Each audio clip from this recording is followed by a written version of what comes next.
Welcome to Financial Issues, where we help you steward faithfully by honoring God with your investments. Now listen in as we give you the practical tools and advice you need to become a biblically responsible investor. This is Financial Issues, where we help you defund darkness and fund the light by investing with biblical integrity. Welcome to our Friday show, folks. Good to be here with you. Seth Udinsky, Sam Case, your host. Mark Manila, the whole gang's here, guys. Mark, welcome, brother.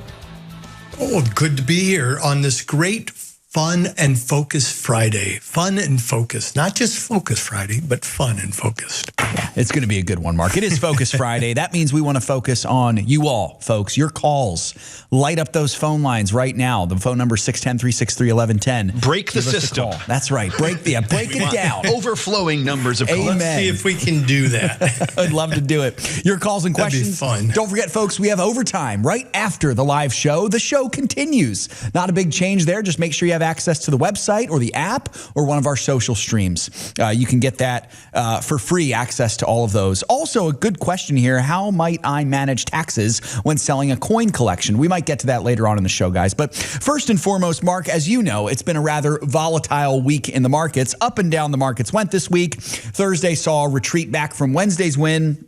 By the penultimate bell of the week yesterday, the Dow Jones was down well over 1.5%. Meanwhile, the S&P 500 was down 0.5% and the NASDAQ down 0.25%. Russell 2000, the small caps, way down almost 2 percentage points. It looks like, though, in spite of all that, history tells us that geopolitical market shocks don't last. Now, Sam, tell us the details here. What's going on? Right. So this is according to a Stock Trader's Almanac analysis of 17 incidents dating back to 1939, showing the average one-week drop of the S&P 500 after a major shock like a war, the start of a war, kind of what we're seeing right now with Iran, is just over 1%. So that's the average going back nearly 100 years. The biggest drop was close to 18% when Germany invaded France back in 1940.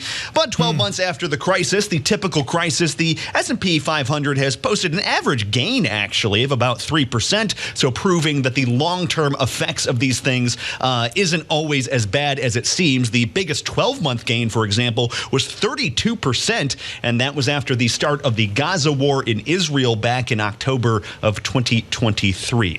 So in light of all this, Mark, how should we approach the current market shop? How should we ride this roller coaster as we're going up and down and all around, and so we don't throw up on that roller coaster, you know? It could do that if your focus is on the next step in front of your foot or something. You know, if our focus is short term, we need to have that longer term focus. And even more so, we need to have a focus that's on God, not on the government, not on the stock market, not on the economy, but on God. That is our focus. And we know God has it all under control. He lives in the past, present, and future simultaneously all the time. So nothing's catching him by surprise. And he knows who you are. He intimately knows who you are. He wove you together in the womb. He knows who you are, how he created you, how he stitched together your heart for the exact purposes for you to walk in once you accept Jesus Christ as your Savior, those great works. All that plays into this, and we can sit comfortably knowing no matter where this goes, no matter how it goes, if we are focused on Christ and we're in his will and walking in his ways, we are exactly where we're supposed to be, and he will give us the strength. He will give us everything we need to endure or a way out. The Bible is very clear about that. So we have peace even in the midst of the storm, as long as our eyes are on Jesus. Remember, when Peter got out of the boat and started walking towards Jesus on the water, it wasn't until he got distracted with the wind and the waves around him and took his eyes off Jesus. That's when he started to sink. That's when the fear set in, and that's when he cried out to the Lord, save me, Jesus. You know, that's the way it is in all things in life, even the markets. You know, when we lose our focus all the time, because nothing is guaranteed. That's right. And only when our eyes are on Christ, when our focus is truly on the one true God, when we're in that lane, are we able to walk on water in peace in the midst of the storm. It's when we get distracted, squirrel, when we get distracted, that's when we start sinking. And the good news is, when Peter did call out to Jesus, immediately Jesus reached down and grabbed his hand and pulled him up. So we have a great, great God, and we have no reason to panic. Short-term volatility is normal in this time, and for those who are our partners who happened to be in our call yesterday, we talked about this a little bit more about how that volatility of the market through asset allocation, diversification, you're able to smooth it out a little bit more. But that's still, under these precarious situations, we need to realize that the volatility will be a higher bandwidth. The ups and downs will be a little bit steeper. And the asset allocation helps with that, but just realize that's going to be happening for a little bit. The good news is, with the underlying strength of our economy and the corporate earnings I'm seeing, it shouldn't be as steep or as hard as it was. But we have one more factor, and I know you guys weren't expecting to go this deep into this morning, but you brought it up, Sam. I'm guilty. I'm sorry, guys. Another factor in this is our world is a digital world now.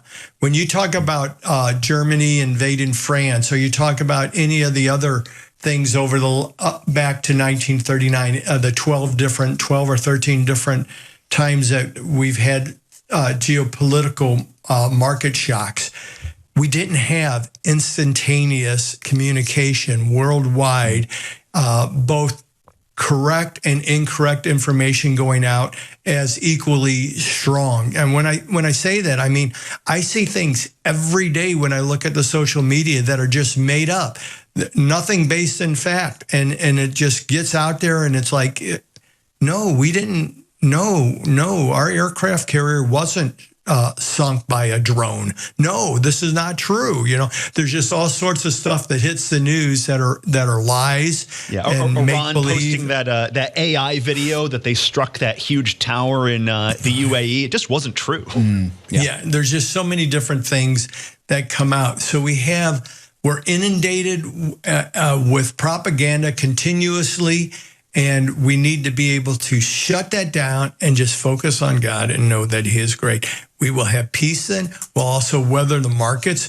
And we need to realize, from an investor and a portfolio manager, I remember early days of managing a portfolio, how distressed I would get during these times. Now I get excited. I mean, this can create real opportunities. Think about this. We saw money pouring out of software companies and pouring out of technologies and moving into things like metals and like industrials and energy and things like that. And it just shot those areas up, their valuations up. Well, now they're pulling back a little and giving us the opportunity to get in at a better price on some of these things. So I think there's a lot of opportunities that may be coming from this. And I think that, it could add quality to our portfolios by actually, this shock is more like a test. And it's testing the strength of all the companies. The weak companies are going to start taking on water and sinking faster than the rest. The strong companies are going to kind of be more buoyant, and we'll be able to see them a little easier and be able to start moving monies towards those at a better price than we could have before. Some of those, the valuations were just way too high to even enter at this point. I know that in different areas that I've looked at, like the energy and basic materials, it's hard to find. It was hard last week or beginning of this week to find anything to move into, because the institutional money moved into it so fast it pushed the valuations up. Now we might be able to find a few more nuggets to be investing in. Mark, that's great. And that was actually one of my follow-up questions for you is, this seems like a possible buying opportunity. Should we keep the idea of market shocks in our mind as a potential buying opportunity? While most people on Wall Street, by the way, might be thinking it's time to get out, we might be thinking the opposite. Am I correct? Yeah. Well, short-term Wall Street investment companies are getting out. I'm not seeing the floods into cash though, so they're still diversifying, and that's why it's good that we were diversified beforehand, because we're receiving some of that boost in certain areas of our certain sectors of our asset allocation, and that's good.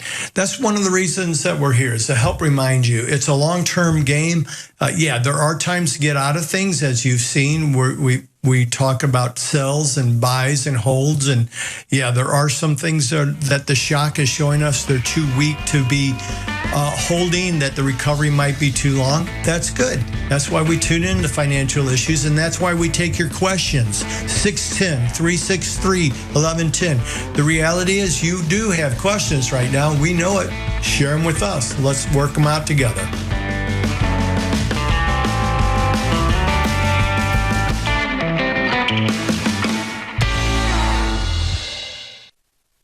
Have you ever? Here at Financial Issues, we believe in being faithful stewards of everything God has entrusted to us, and nothing is more important than investing in the next generation. The most meaningful way we can do that is by sharing the hope of salvation with young people, giving them a foundation of truth that can shape the rest of their lives. Crossroads Kids Club is an after-school program that brings the gospel directly to elementary school children in public schools across the country. Week after week, volunteers have the opportunity to build consistent, Christ-centered relationships with kids during some of their most formative years. These aren't just programs, they're life-changing encounters that point children to Jesus and surround them with encouragement, mentorship, and biblical truth. Together, we can make a lasting difference for the kingdom. We can help reach children who may never otherwise hear the good news. If you feel called to be part of sharing the gospel with kids in public schools, visit reachOurschools.com. Again, that's reachOurschools.com. Fear and uncertainty can cause us to hold things tightly and rely on ourselves.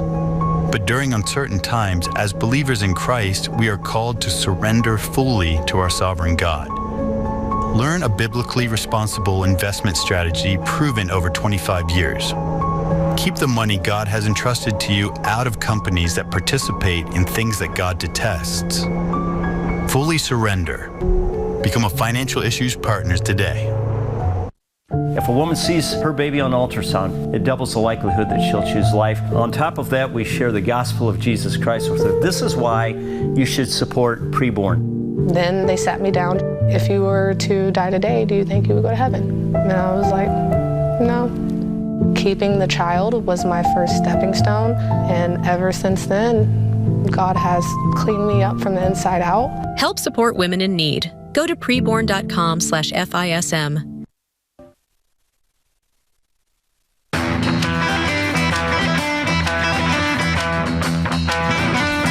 610-363-1110. Hey guys, great reminder for all of us. I forgot to mention this, but Mark and Sam, it's a good reminder for us too. Daylight savings is this weekend, so just make sure. Oh my goodness! Make sure that you move your clocks forward. I hate this daylight savings. It's the worst. End of seasonal depression is nigh, folks. But Sam, you're right. It'll be so nice for it to be lighter later. So pretty awesome stuff. Lighter later. That's right. Lighter later. 610-363-1110. Mark, let's go to the phones and talk to Scott in Georgia. Let's do that. Scott, welcome to Financial Issues. What's on your mind this morning? Hey, good morning, gentlemen. Hopefully everyone's doing good. So, and by the way, Seth, nice job on the Bible study this morning. Thank you, Scott. So appreciate it. Appreciate you, brother. Just a quick question, Mark, for you and for the brothers and sisters on the call. I solicit everybody. So I had invested in EPD for the last couple of years. It sold off assets. I've never experienced a K1. So I wanted to gain insight that you guys might have around receiving a K1. And then, let's say, if anybody out there in the investment community has EPD or Energy Transfers, it's like I'm interested to see if they've actually received a K1. Yeah, I've not yet done that, so I'm kind of in unfamiliar waters here. Okay, well, a K1 is not unusual for a limited partnership, master limited partnership. Some of the like midstreams are set up as K1 type organizations. Others are not. So the K1 is something you need to report on your income tax. It's absolutely something. I know that it's really an irritant for many people to get K1s, usually because they used to come late, which is really sad. You know, there was times in my life where I received K1s after my taxes were filed, after the final filing tax date, actually. So for those of us who God has given much to, and we have a lot of froth that we are managing for him, we do have a bigger responsibility of making sure our taxes are done correctly with K1s. That is reported to the IRS, and it is part of your tax return. So you have to be really careful with that, Scott. Was there a specific in the K1 that you had a question about? Yeah, I say timidly because I'm not a tax expert. Yeah. No, just and like I said, to the community, if they've actually, anybody out there has received their K1 and I just haven't, I need to pursue the two companies that I expect K1s from. What do you mean pursue them?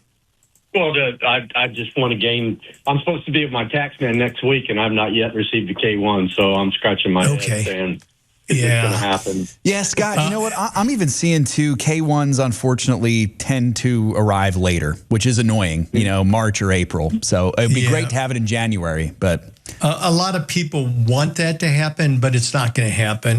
There's a lot of calculations, a lot of information that is needed. I know in this day and age, it seems like accounting should be instantaneous.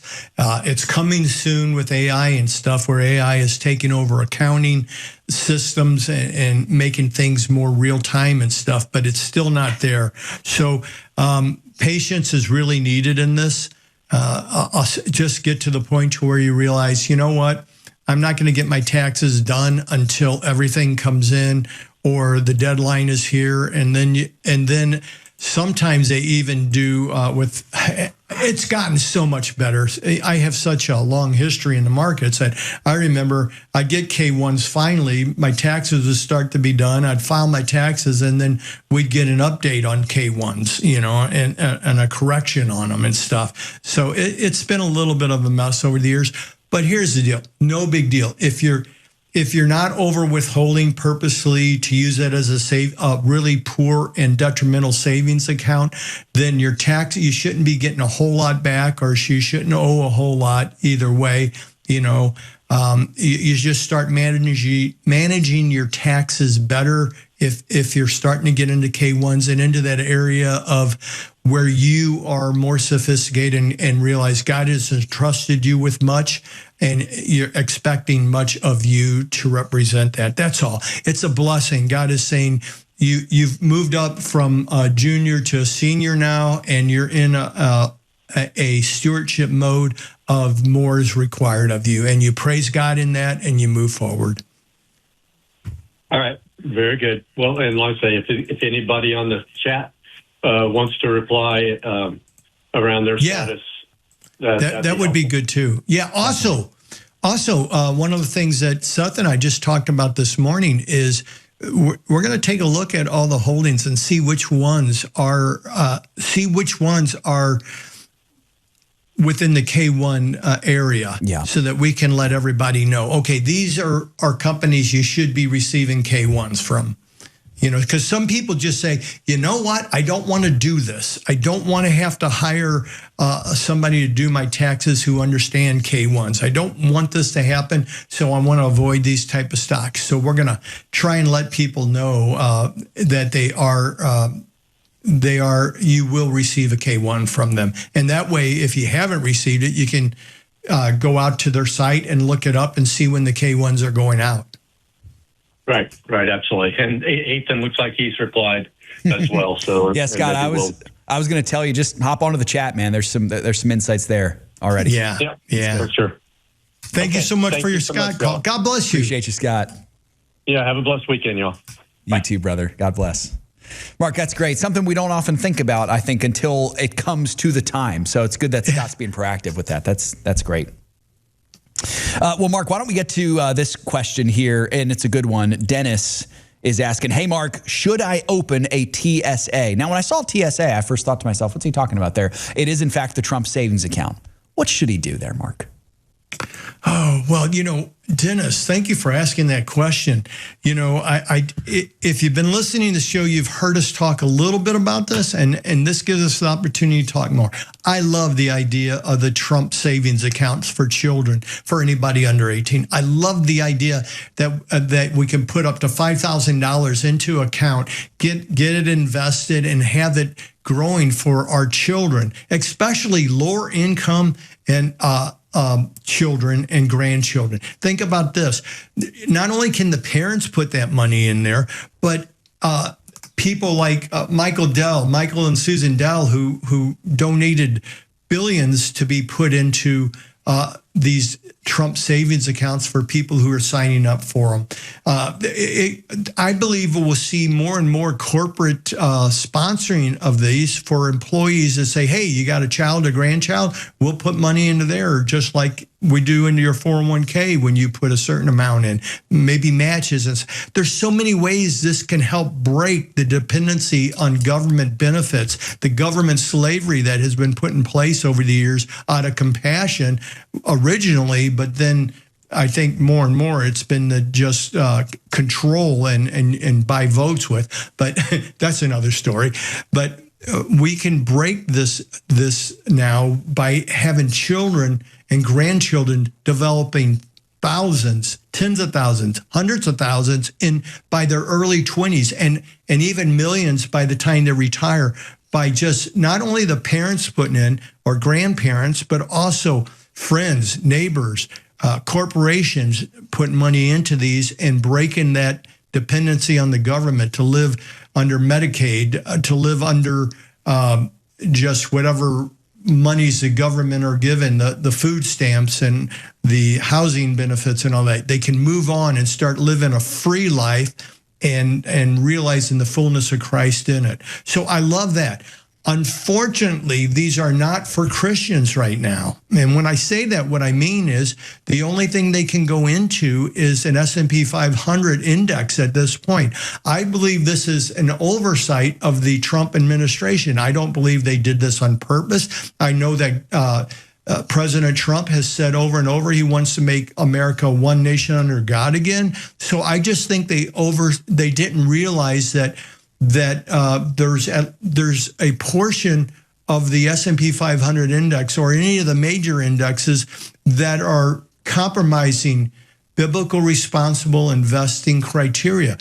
You should not have to invest in companies, and meaning take ownership and become a partner in those to fund your children and grandchildren's future. You shouldn't have to compromise your moral values to do that. And as such, we have started a major campaign, and you can become part of this, and it doesn't cost you anything. All you do is go out to financialissues.org, go up to the top, and it says take action.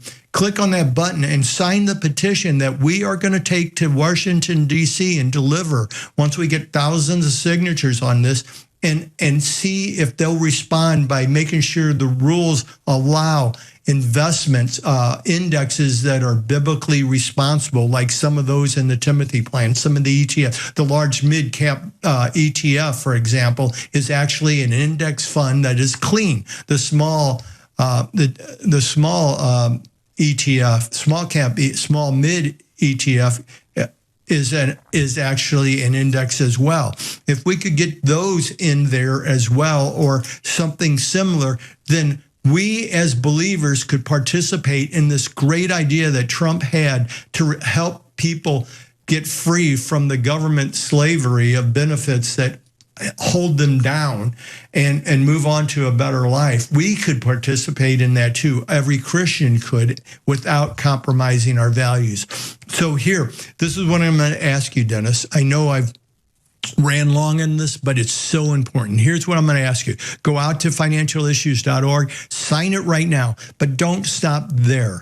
Send that link to 10 people you know that are believers that want to invest with biblical integrity, or even if they don't even know about investing with biblical integrity, send it to them, because we write out very clearly in that petition what that means to us as believers. And it not only will it help change our society, not only will it allow us to participate, but it'll bring awareness to investing with biblical integrity and investment stewardship as believers to the world, to our country like never before. Join us in this, Dennis, and everybody listening.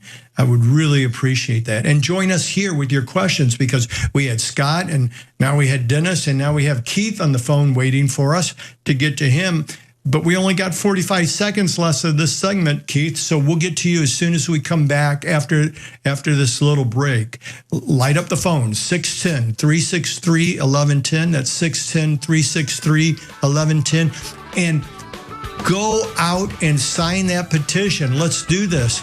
We have thousands of partners, thousands upon thousands of partners. We need everybody to sign this, and then to get 2 to 10 more people, each one of us, to do that as well. Keith will be right with you.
Did you know that an unborn baby's heart beats at an average of 120 times every minute?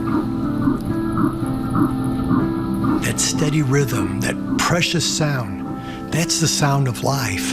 Preborn partners with local pregnancy clinics across the nation to help mothers choose life, providing free ultrasounds, counseling, and the gospel of Jesus Christ. When an abortion-minded mother hears that sound, 80% of the time, they choose life. For $28, you can sponsor a life-saving ultrasound and share the hope of the gospel with a mother facing an unplanned pregnancy. Hi, I'm Mark Manella, host of Financial Issues, and today I want to encourage you to give to the amazing work of Preborn. To give, just dial pound 250 and say the keyword baby. That's pound 250 baby. There are moments.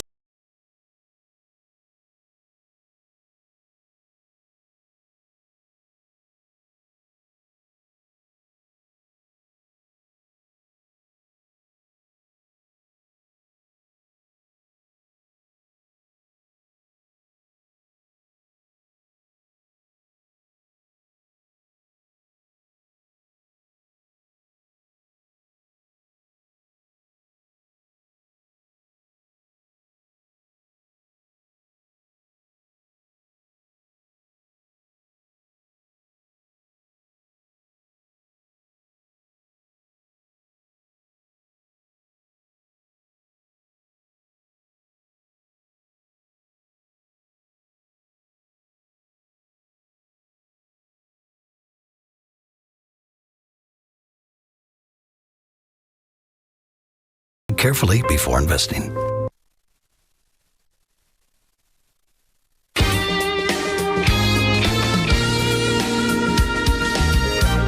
Folks, hope you'll join us. Give us a call, 610-363-1110. Guys, We got overtime later. I can't wait for that. It's going to be a blast. Hope you all Very stick with us. soon. Yeah. I'm shaking with excitement. Yeah, absolutely.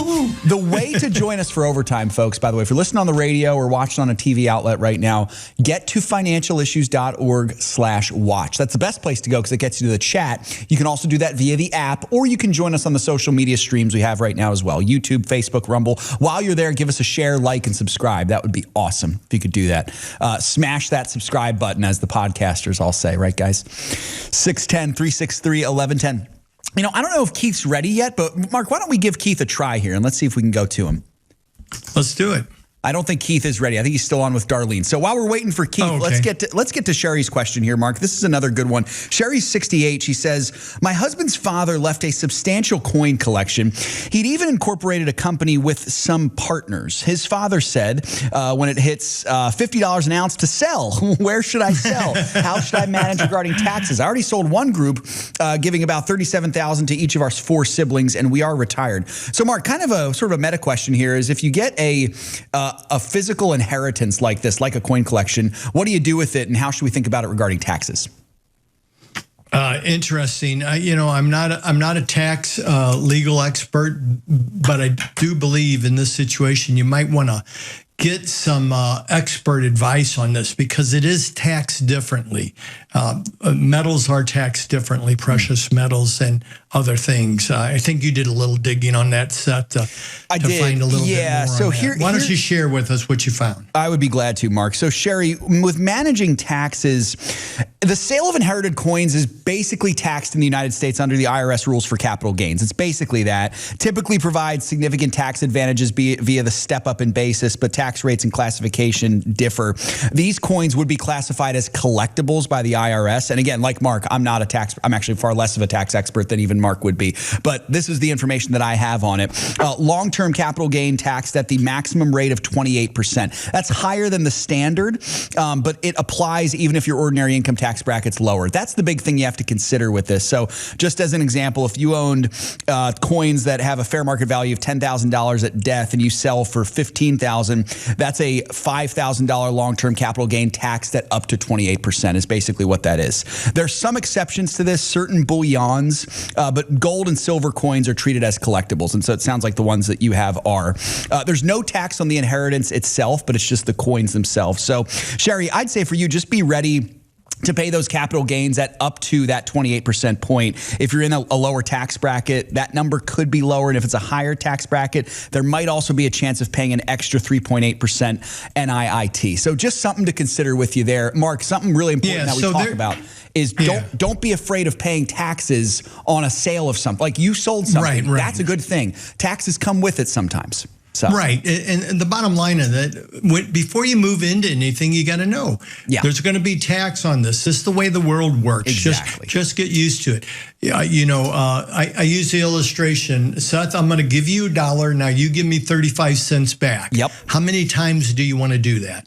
Like 100 million would be infinity. Right. Infinity times. So we don't want to avoid gains just to avoid taxes because we come out ahead every time. But that wasn't all that was to her questions, even though we went into depth of that. There was another part of the question is, can she, her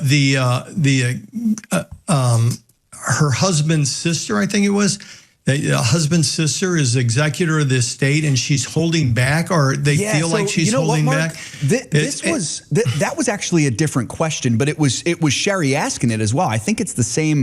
This is the same situation, if I'm correct here. Yeah, some family drama. Yeah, potentially. Okay. Yep. Okay, well, we'll leave that be then if it was a different question. There was one different part of this question, though, also, and Sherry was just wondering where to sell. And Mark, I know in the history of our ministry, we've typically recommended a place called AppMex. That's a precious metal online dealer. I would say no matter who you choose, though, you really have to be cautious. Just be cautious. That's the bottom line. Yeah. You need to get to know these people. Yeah. Are they charging commissions on the front end, like when you buy from them, and then on the back end when you sell to them? Are they, how much over spot are they charging you for these? Remember, these are numismatics, so they should be giving you more than the spot price for the gold and the silver. And you need to get to know them, know their fare. I did that for quite a while in St. Louis. I found me somebody that I could use and then I could recommend. And then that gentleman, even though he was one of the owners in this precious metal store, he retired and his partner just wasn't the same. And I haven't since then found somebody I believe or trust in. So you just got to make sure that they're not overcharging you, that they're not taking advantage of you. Yeah. That's all. Now, Mark, you had mentioned it takes a little work. You know, Sherry's other questions she had asked previously, I think we addressed it a couple weeks ago. I think it's worth it to address that again and just say, you know, if you're in a situation where someone else is the executor of the estate and you know that you're supposed to be getting some kind of inheritance, what do you do? You know, what's the right way to go about that? First of all, you got to realize that that person was put in charge of executing the directives of the will. That's the first thing. And that before they are supposed to distribute anything, all the bills, debts, and expenses have to be paid on the estate. That way, because if the estate, the person who passed, if they owed other people money, that has to come from the assets of their estate as well beforehand. And then only after that, which means she may need to liquidate some of that gold and silver just to pay the bills before she can start distributing it to those who are in the will. So just because the will says, I want to leave my coin set to my daughter or my son, doesn't mean it all can go to them, especially if their debts and their bills and their expenses that need to be paid can't be paid out of liquid assets like savings and checkings account. They have to sell something off, and it's up to them to make the decision on which should be sold, where, and how to make that happen. So have some respect. It's a hard thing to be an executor of an estate at times, and though you want it to go quickly, sometimes it can take a year or 2 years. There's filings that need to be made. There's all sorts of stuff, and they will be held accountable. And I've actually seen in some estates where people have moved assets before all the bills were paid, and somebody sued the estate and they had to draw back money from people they had distributed assets to.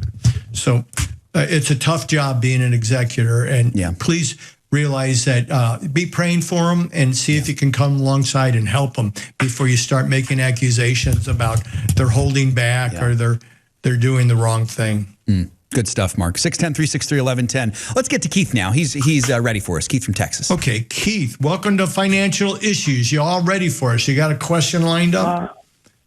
Yeah, you said it right. Y'all are ready for me. We're ready, brother. We're ready. We're sitting down. We are awake and ready. What's going on? The case, the Schedule Ks.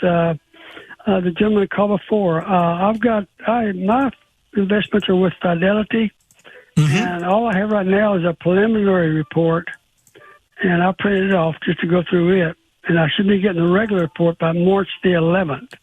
Okay. But the things are on the K are the let me see here, the FP83. That's one of them. Okay. Good to know, Keith. And then, That's good to know. Good to know. Yeah, thank you. Okay, and then the let's see, I think it's the public storage. Didn't we drop that public storage? I believe so, Keith. Yep. Well, that was this year. You're going to be on the K also. Yeah. Okay. Yep. Now, what makes it on the K? That's what I want to know. It's the way they incorporated, the way they formed the company. What happens is, like master limited partnerships, they're known for passing through the income to all the limited partners. So effectively, I think there's like 90% they got to pass through of the income. I forget exactly how it's done, but it's how they're incorporated. So if there's subchapter S and there's some midstreams, there's some energy companies that didn't do that, and they're more of a corporation than they are a master limited partnership. And so they don't have K1s, and that's okay. But it's just the way they set them up. It was a way that they decided this is the best way from a tax and from a profitability and a way to raise money that they set it up like that.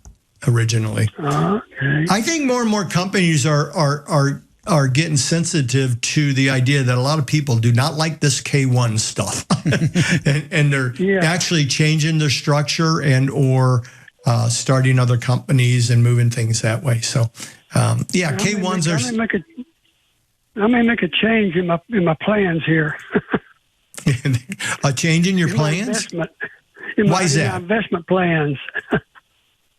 To stay. I think I'm going to get rid of the. What I tell you, that was FP83. I'm going to drop that and pick up something else, so I don't have to deal with the K3 next year.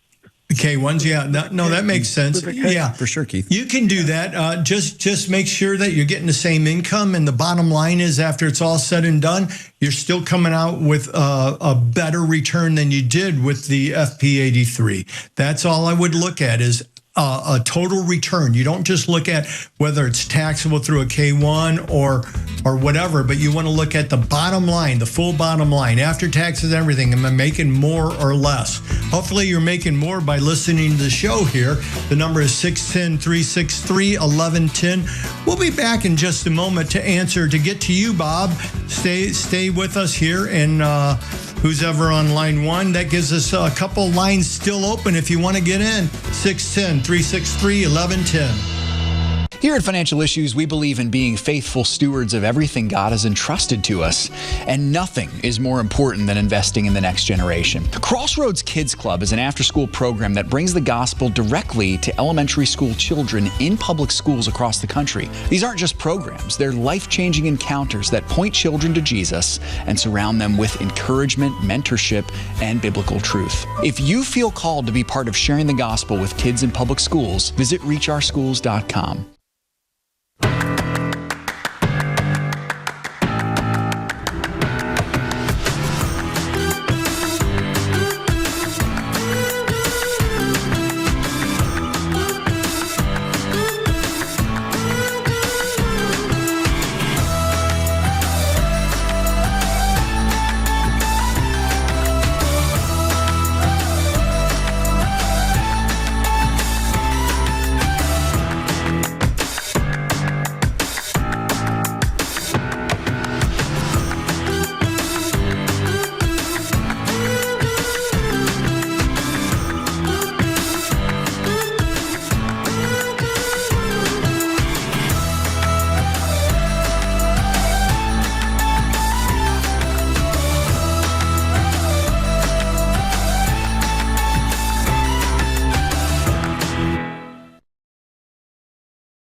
My baby was like this big, and I saw his heart beating on the screen. I went from, I don't want this baby, to talking to my child on the screen. That sonogram changed my life. I went from just Candace to Mom. To find out how you can support the life-saving mission of Preborn, go to preborn.com/FISM.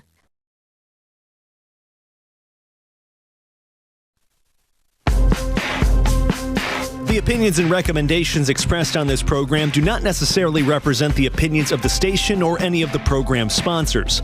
Additionally, all products or services offered by the program sponsors may not be known by the program.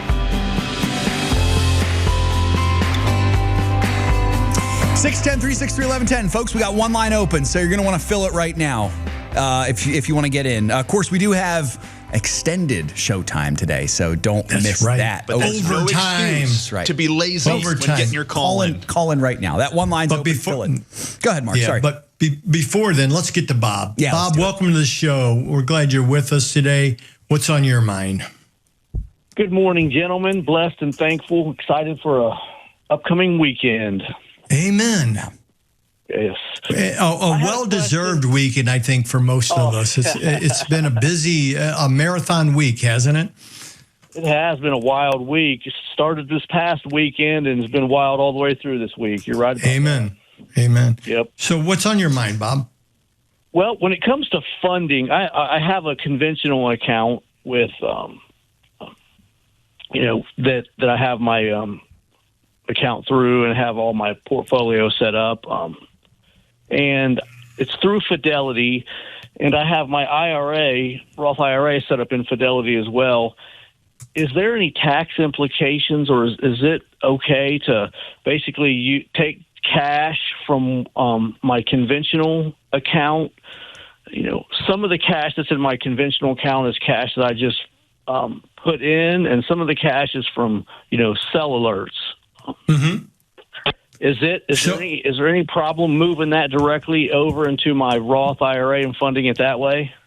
No, wherever the cash comes from in your life doesn't matter. Okay. Your non-qualified account is just the same as reaching in your wallet or going to your savings or your checking account and moving it over. Sometimes it's even simpler because you can just transfer cash. Of course, you got to stay within the limits, of what you can contribute to a Roth. Outside of that, it doesn't matter how it comes in, although they usually won't accept cash in, real dollars, because they're concerned about money laundering and stuff like that. So going from your cash account in your traditional non-qualified account to your Roth is totally acceptable. You can transfer it in.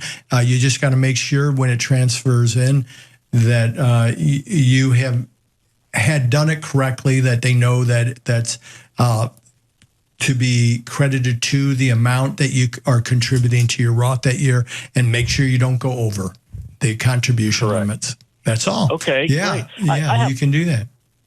I have one more really quick question. I promise. No problem. Go for it, Bob. That's why we're here, Bob. Great. Should I? So I already have an allocation model set up with my non-qualified my non-qualified account. Is it a good strategy to set up a separate allocation model for the Roth IRA, or is it okay to just combine them all together since the Roth IRA is going to be a non-taxable event someday? I always lean toward every account you have. You can move all your traditional non-qualified accounts together. Some people would say just look at the whole thing under an asset allocation.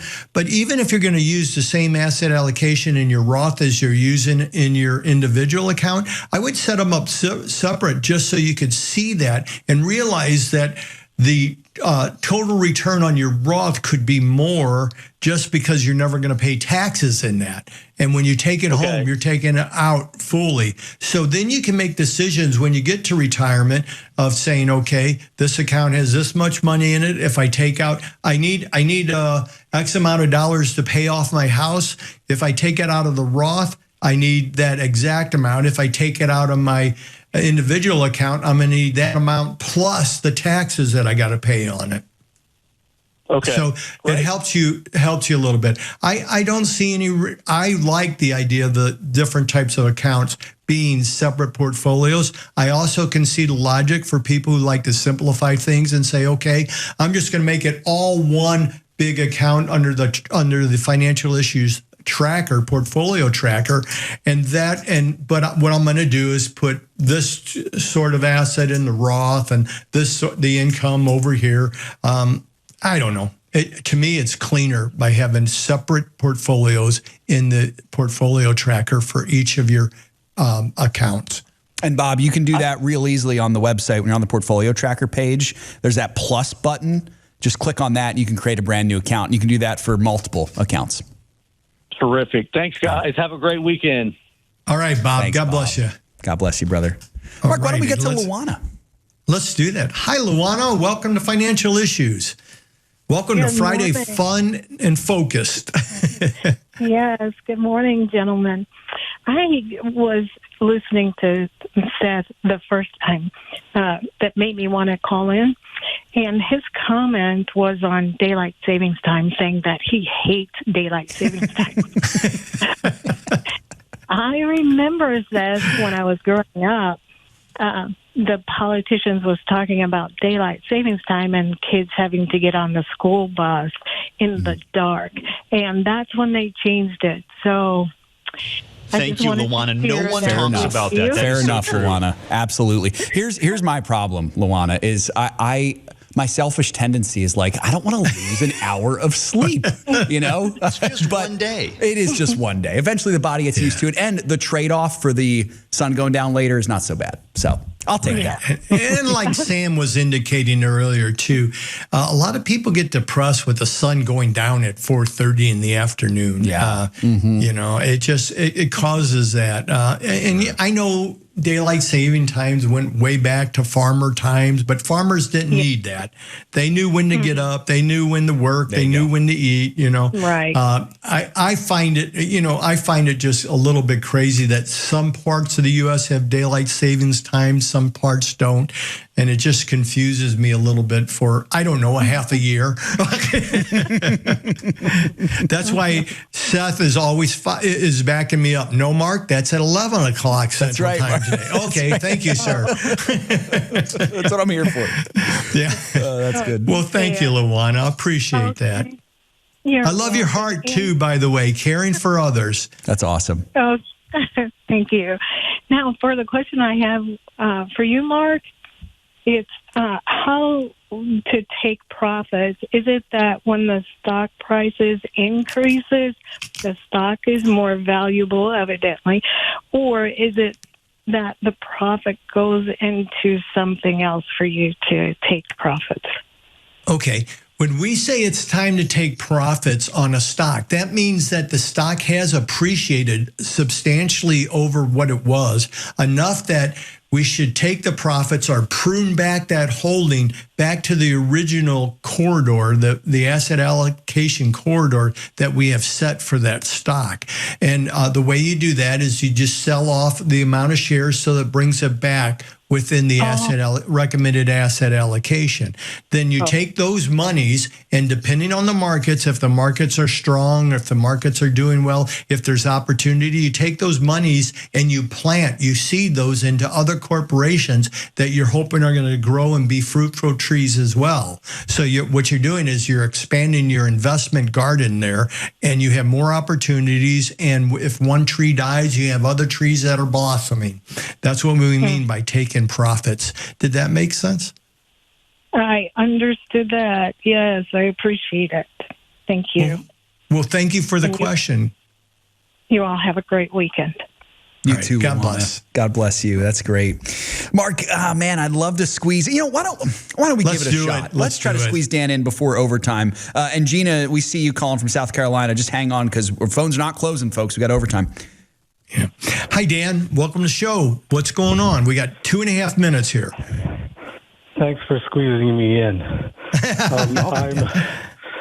I'm really thinking about possibly investing in Israel. So my question was, instead of going to the Israel fund, is it okay to just invest in individual Israel stocks? Okay. And I don't know if you have any on the buy list, but I was thinking about getting the list of the companies that Timothy invests in and then just invest in those.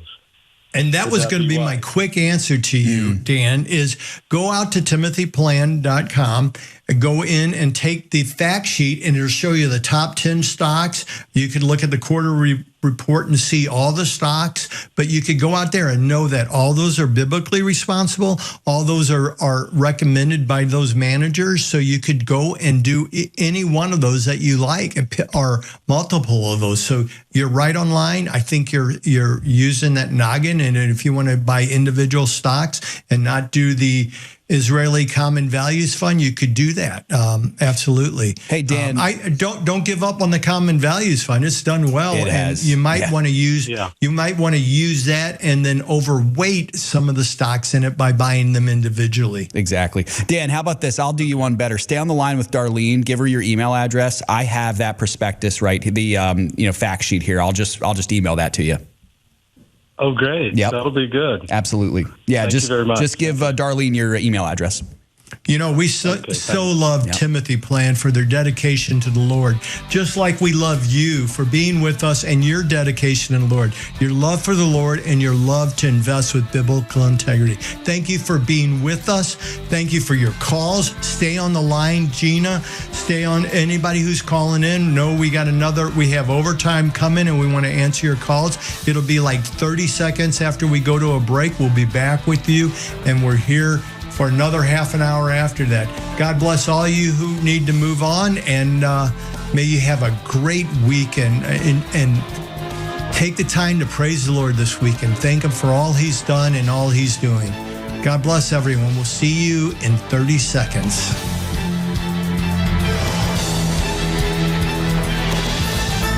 If we ever forget that we're one nation under God, then we will be a nation gone under. Thank you for joining us. This has been an FISM production.